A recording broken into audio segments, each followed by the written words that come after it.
අද අපේ නිර්මාණය කරන්න කලින් මම ඔයාලට පුංචි දෙයක් ගැන කියලා දෙන්නයි යන්නේ. අද අපි කතා කරන්නේ compound words ගැන.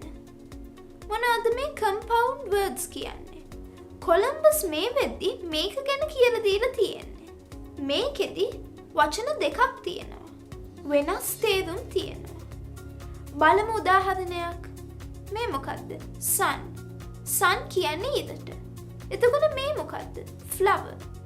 flower කියන්නේ මලට. මේ දෙක එකතු වුනහම sunflower. සූර්යකාන්ත මල. තව උදාහරණයක් බලමු. මේ මොකද්ද? tooth. tooth කියන්නේ දතට. එතකොට මේ මොකද්ද? brush. brush කියන්නේ පින්සලට. මේ දෙක එකතු වුනම toothbrush. දත් බුරුසුව.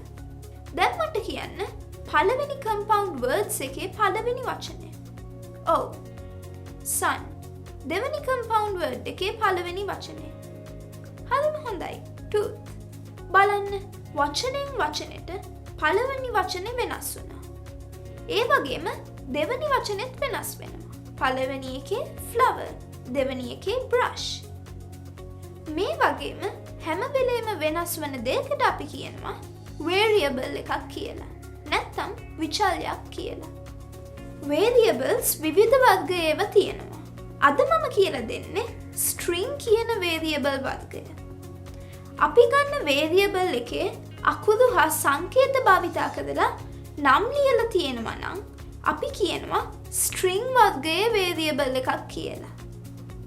අපි මුලින්ම ගත්තා වගේ tooth, sun, flower, brush මේ වගේ ඒවා.